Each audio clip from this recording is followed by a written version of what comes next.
자, 반론을 이렇게 쓰라고 그러면 많이들 써요. 그런데 어떻게 되냐면 여러분들이 쓴 반론을 보다 보면 여러분은 A 입장이고 상대방이 B 입장이라 생각해 보죠. 그러면 B 입장의 사람들은 다 바보들 같아. 논리도 없어. 무대뽀야. 이게 뭐냐 이거예요.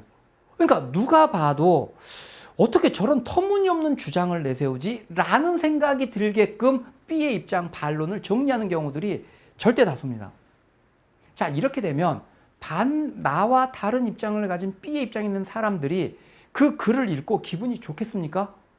물론 그 사람들 기분 좋으라고 하는 건 아니지만 그 사람들이 내 이야기를 듣고 나서 내가 언제 이런 얘기를 했어? 야, 나를 이렇게 그냥 도매금으로 넘겨버리네? 이렇게 생각이 든다면 그 글에 대해서 반감을 가질 수밖에 없죠. 이거는 절대 해서는 안 되는 짓입니다.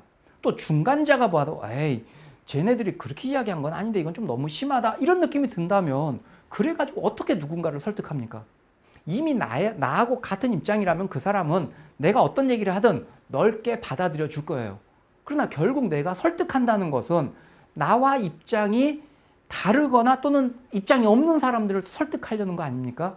그런 면에서 이 반론의 내용을 최대한 충실하게 정리를 해주라는 얘기예요. 그걸 듣는 사람이 진짜 이런 얘기, 그렇지, 쟤들도 이런 얘기 하는데? 라고 느끼게끔 해주고 반대쪽 사람이 그래, 맞아, 나는 그런 생각이야. 근데 너 앞에서 이야기한 거가 달리 나는 이렇게 생각하는데 난 이렇게 맞아. 그래, 내가 그렇게 생각해. 근데 너 이걸 어떻게 하려고? 이런 식으로 내 글을 읽어나가게 해줘야 된다는 얘기예요.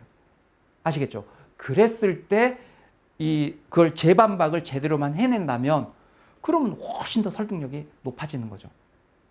물론 여기서 한 가지 조심해야 될 것은 이거를 상대방의 입장을 그 핵심적인 걸 제대로 정리를 해줘야 돼요. 근데 이걸 너무 신경 쓰다가 너무 퍼펙트하게 정리해. 그래서 재반박하려다 보니까 어떻게 해야 될지 모르겠어. 그래서 어쨌든 내가 맞다 이렇게 쓴다. 이거는 절대 안 되죠. 그러니까 여러분들이 이거는 물론 정확하게 쓰지만 내가 재반박할 수 있을 정도로 정리를 해야 됩니다. 너무 퍼펙트하게 정리해가지고 내가 재반박을 할 수 없다. 이거는 당연히 안 되겠죠. 그러니까 내가 반박할 수 있지만 그것이 터무니없는 게 아니라 그 반대쪽의 입장과 근거들, 논리가 그래도 정확하게 나올 수 있게 해주라는 얘기입니다. 아시겠죠? 자, 그 다음에 그래서 여기서는 상대 주장과 논리, 예시 이런 부분이 들어가겠죠. 자, 그 다음에 마지막으로 한 가지 더 생각해 보면 자, 제가 3단 구성한다고 했어요. 그러니까 이렇게 하다 보니까 선생님 그러면 이 길이조차 동일하게 셋 다 가나요? 당연히 아닙니다. 실제 이것은 내용적으로 세 부분으로 구분된다는 얘기지 길이가 똑같다는 얘기는 아닙니다. 한번 여러분이 생각해 보시죠. 이 세 부분 중에서 가장 짧다면 어디가 제일 짧을까요? 그렇죠. 이 부분이겠죠. 반론 부분이 당연히 제일 짧겠죠. 왜? 이건 내 입장을 쓰는 것들이고 이거는 반대쪽 입장을 정리하는 거니까 이 부분이 가장 짧을 수 있겠죠. 그러나 이 부분이 내용적으로 봤을 때는 크게 한 부분을 차지한다. 이걸 생각해 주시라는 얘기입니다. 자, 다음으로 우리가 생각해야 될 게 재반박 및 논의 심화 이 부분을 생각해 보죠. 자, 이 부분은 여러분 흔히 생각하는 창의성을 발휘하는 부분이다. 자, 이때 창의성에 대해 조금만 생각을 해보죠. 창의성이라는 것은 흔히 일부에서는 기발하고 뭔가 참신하다는 얘기에서 독특하고 기발한 걸 자꾸 떠올리는 분들이 있어요. 근데 기발한 거, 엉뚱한 걸 이야기하는 게 아닙니다.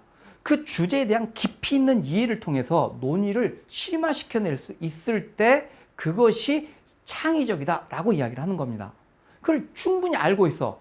그래서 더 한 번 더 생각해 보니까 그럴 때는 다른 분야하고 이것들을 좀 연결을 시킬 수 있다든지 이렇게 될 때 좀 더 창의적인 논의가 가능해진다는 얘기입니다. 자, 그 다음에 본론 일의 단순 반복 금지다. 이 얘기는 뭐냐? 여기는 재반박, 이 반론을 반박하는데 본론 1에서 했던 그 내용과 주장 논리가 그대로 그냥 반복된다. 그러면 이 글은 좀 반복적이죠.